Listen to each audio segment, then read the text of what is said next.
नमस्कार किसान भाइयों, स्वागत है आपका आपके अपने भरोसेमंद चैनल टेक्निकल एग्रीकल्चर में। किसान भाइयों, खेती में 4 महीने की कड़ी मेहनत, महंगा बीज, खाद और दवाइयां डालने के बाद जब फसल तैयार होने की अवस्था में आती है तो सिर्फ एक रात की मार पूरी फसल को बर्बाद कर सकती है। हम बात कर रहे हैं सर्दियों के सबसे बड़े दुश्मन यानी पाला, जिसे हम तुषार या शीतलहर भी कहते हैं। अक्सर हम देखते हैं कि शाम तक फसल बिल्कुल स्वस्थ खड़ी थी, लेकिन सुबह होते होते आलू, टमाटर, मिर्च या सरसों के पत्ते ऐसे झुलस जाते हैं जैसे किसी ने उन्हें आग से जला दिया हो। यह सब होता है तापमान के 0 डिग्री के पास पहुंचने से। आज की इस वीडियो में हम आपको पाले से बचने के लिए हवाई बातें नहीं, बल्कि 100% वैज्ञानिक और ऐसे देसी तरीके बताएंगे जिनका रिजल्ट खेतों में साबित हो चुका है। आज हम बात करेंगे कि खेत की मेड़ पर कौन सी फसल लगाने से ठंडी हवा रुकती है, मौसम विभाग की चेतावनी का सही इस्तेमाल कैसे करें और वो कौन से 20 से 30 रुपए के देसी फॉर्मूले हैं जो आपकी लाखों की फसल बचा सकते हैं। इसलिए डायरी और पेन लेकर बैठें और वीडियो को अंत तक बहुत ध्यान से सुनें, क्योंकि यह जानकारी आपकी फसल की जीवन रक्षक है। सबसे पहले हमें यह समझना होगा कि पाला हमारी फसल को नुकसान कैसे पहुंचाता है। विज्ञान का एक सीधा नियम है कि जब पानी जमता है और बर्फ बनता है तो उसका आकार बढ़ता है, यानी वो फैलता है। ठीक यही प्रक्रिया आपके पौधे के अंदर होती है। पौधों की नसों में पानी दौड़ता है। जब ठंड बहुत ज्यादा बढ़ जाती है तो यह पानी पौधे की कोशिकाओं या सेल्स के अंदर ही जम जाता है। बर्फ बनते ही यह फैलता है और पौधे की अंदरूनी नसों को फाड़ देता है। इससे पौधे का सिस्टम फेल हो जाता है और पत्तियां काली पड़कर सूख जाती हैं। इसलिए हमारा मुख्य उद्देश्य पौधे के अंदर के पानी को जमने से रोकना है। अब बात करते हैं बचाव की। इसमें सबसे पहला और सबसे महत्वपूर्ण पॉइंट है मौसम की जानकारी और पहले से तैयारी। ज्यादातर किसान भाई गलती यह करते हैं कि वो पाला पड़ने वाली रात का इंतजार करते हैं। किसान भाइयों, अगर आप शाम को 4 बजे तैयारी शुरू करेंगे तो बहुत देर हो चुकी होगी। आपको आजकल के टेक्नोलॉजी के दौर में सतर्क रहना होगा। अपने मोबाइल पर मौसम विभाग की जानकारी पर नजर रखें। अगर मौसम विभाग यह चेतावनी देता है कि अगले 2 से 3 दिनों में तापमान 4 डिग्री सेल्सियस से नीचे जाएगा या शीतलहर चलने वाली है, तो आपको अपनी तैयारी 48 घंटे पहले ही शुरू कर देनी चाहिए। बचाव का काम पाला गिरने के बाद नहीं, बल्कि चेतावनी मिलते ही शुरू हो जाना चाहिए। अब हम बात करेंगे एक ऐसे प्राकृतिक तरीके की जिसे हम कहते हैं विंड ब्रेक या हवारोधक फसलें। यह तरीका सबसे सस्ता और लंबे समय तक काम आने वाला है। ठंड में जो बर्फीली हवाएं आती हैं, वो ज्यादातर उत्तर और पश्चिम दिशा से आती हैं। ये ठंडी हवाएं ही पाले का मुख्य कारण बनती हैं। अगर हम इन हवाओं की स्पीड को खेत में घुसने से पहले ही कम कर दें तो फसल को 50% तक बचाया जा सकता है। इसके लिए आपको अपने खेत की उत्तर और पश्चिम दिशा वाली मेड़ पर लंबी और घनी फसलें लगानी चाहिए। इसके लिए आप मक्का, ज्वार, बाजरा या ढैंचा जैसी फसलें लगा सकते हैं। इन फसलों को मुख्य फसल की बुवाई के साथ ही या उससे थोड़ा पहले मेढ़ों पर लगा दें। ध्यान रहे, इन्हें खेत की उस दिशा में लगाना है जिधर से हवा आती है। जब मक्का या ज्वार के पौधे बड़े हो जाते हैं तो ये एक दीवार की तरह काम करते हैं। जब तेज ठंडी हवा इनसे टकराती है तो वो ऊपर की तरफ उठ जाती है और आपकी मुख्य छोटी फसल जैसे चना, मसूर या सब्जी तक सीधी नहीं पहुंच पाती।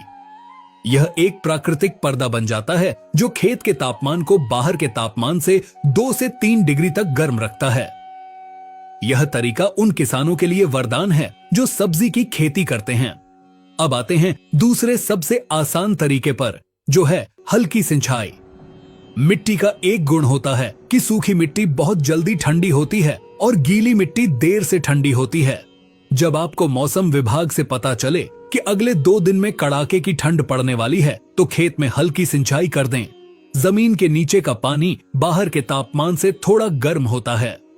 जब आप सिंचाई करते हैं तो खेत में नमी बनी रहती है और वाष्पीकरण होता है, जिससे खेत का तापमान 0.5 से लेकर 2 डिग्री सेल्सियस तक बढ़ जाता है।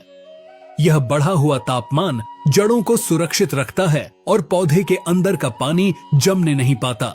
लेकिन ध्यान रखें, पानी बहुत ज्यादा भरकर नहीं देना है, सिर्फ नमी बनानी है ताकि जड़ें सांस ले सकें। अब बात करते हैं उन जादुई स्प्रे और खादों की जो पौधे के अंदर गर्मी पैदा करते हैं।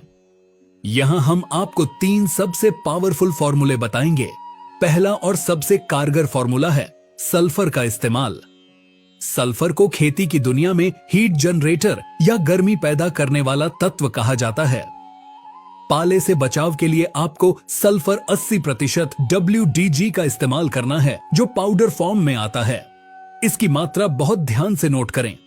आपको 2 से 3 ग्राम सल्फर प्रति लीटर पानी के हिसाब से लेना है। यानी अगर आप 15 लीटर वाला पंप इस्तेमाल कर रहे हैं तो उसमें 30 से 45 ग्राम सल्फर मिलाएं।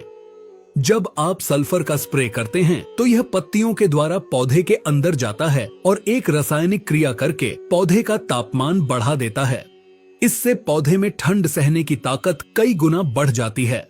इसका दूसरा फायदा यह है कि सल्फर एक फफूंदनाशक भी है, तो यह पाले के बाद आने वाली बीमारियां जैसे कि झुलसा रोग, उससे भी आपकी फसल को बचाता है। यह एक तीर से 2 निशाने लगाने जैसा है। दूसरा फॉर्मूला है घुलनशील खादों का प्रयोग।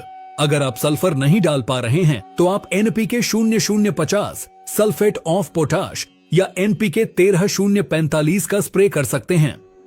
पोटाश पौधे की कोशिकाओं की दीवार को मोटा और मजबूत करता है। जब कोशिका की दीवार मजबूत होती है तो ठंड उसे आसानी से फाड़ नहीं पाती। इसकी मात्रा आपको 5 से 8 ग्राम प्रति लीटर पानी रखनी है। पोटाश पौधे में गाढ़ापन लाता है और विज्ञान कहता है कि गाढ़ा पानी जल्दी बर्फ नहीं बनता, इसलिए पोटाश का स्प्रे ठंड में बहुत बेहतरीन रिजल्ट देता है। तीसरा फॉर्मूला उन फसलों के लिए है जिनमें फूल आ रहे हैं।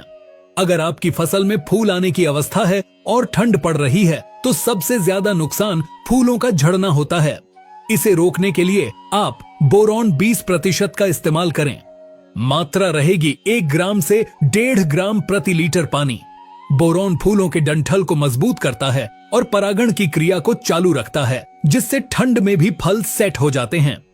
आप चाहें तो सल्फर और बोरॉन को मिलाकर भी स्प्रे कर सकते हैं। यह पूरी तरह सुरक्षित है। अब हम बात करते हैं उस देसी जुगाड़ की जो बेहद सस्ता है, लेकिन इसका असर देखकर आप हैरान रह जाएंगे। यह है ग्लूकोज और गुड़ का प्रयोग।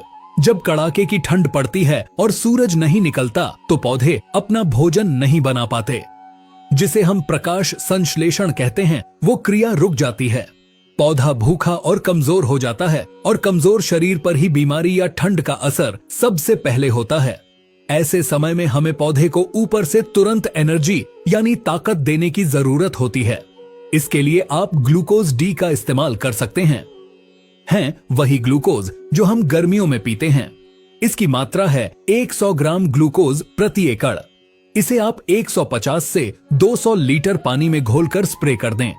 यह पौधे की पत्तियों से तुरंत सोख लिया जाता है और पौधे को लड़ने की ताकत मिल जाती है। अगर ग्लूकोज नहीं है तो आप पुराने गुड़ का इस्तेमाल कर सकते हैं। आधा किलो यानी 500 ग्राम पुराना गुड़ लें।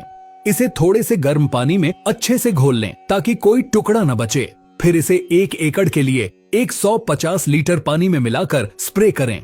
गुड़ में कार्बोहाइड्रेट और कई सूक्ष्म पोषक तत्व होते हैं जो पौधे को स्ट्रेस यानी तनाव से बाहर निकालते हैं। बस गुड़ का स्प्रे करते समय यह ध्यान रखें कि खेत में इल्ली या चींटियों का प्रकोप न हो, नहीं तो वे मिठास की वजह से आ सकती हैं। सुरक्षा के लिए आप इसमें कोई हल्का कीटनाशक मिला सकते हैं। इन सब उपायों के अलावा एक पारंपरिक तरीका भी है धुआं करने का। अगर किसी वजह से आप स्प्रे नहीं कर पाए और रात को अचानक ठंड बढ़ गई तो रात के 11 या 12 बजे के आसपास खेत के उत्तर पश्चिम दिशा में जिधर से हवा आ रही हो वहां मेड़ पर कूड़ा करकट, सूखी घास या पत्तियां जलाकर धुआं करें। ध्यान रहे, हमें आग की लपटें नहीं चाहिए, हमें सिर्फ धुआं चाहिए। यह धुआं पूरे खेत के ऊपर एक चादर बना लेता है जो जमीन की गर्मी को ऊपर आसमान में जाने से रोकता है। इसे हम ग्रीन हाउस प्रभाव कहते हैं। इससे खेत का तापमान 3 से 4 डिग्री तक बढ़ सकता है, जो फसल बचाने के लिए काफी है। तो किसान भाइयों, निष्कर्ष के तौर पर आपको इन बातों का ध्यान रखना है। पहला, मौसम विभाग की चेतावनी पर 2 दिन पहले ही एक्टिव हो जाएं। दूसरा, खेत की मेड़ पर मक्का या ज्वार की रक्षक फसलें जरूर लगाएं। यह परमानेंट इलाज है। तीसरा, मिट्टी में नमी बनाए रखें। और चौथा, सल्फर 80% WDG का 3 ग्राम प्रति लीटर के हिसाब से स्प्रे करें। अगर दुर्भाग्य से पाला लग भी गया है तो निराश न हो। तुरंत अगले दिन मैनकोजेब और कार्बेंडाजिम फंगिसाइड का स्प्रे करें और साथ में कोई अच्छा टॉनिक मिला दें। इससे जो नुकसान हो चुका है वो तो ठीक नहीं होगा, लेकिन पौधा नई फुटान बहुत तेजी से करेगा और आपकी बाकी फसल बच जाएगी। उम्मीद है यह विस्तृत जानकारी आपको पसंद आई होगी। हमने कोशिश की है कि छोटी से छोटी बात आप तक पहुंचाएं। अगर आपको लगता है कि इस वीडियो से किसी और किसान का फायदा हो सकता है तो इसे शेयर जरूर करें। खेती से जुड़ी ऐसी ही सटीक और वैज्ञानिक जानकारी के लिए टेक्निकल एग्रीकल्चर से जुड़े रहें। धन्यवाद।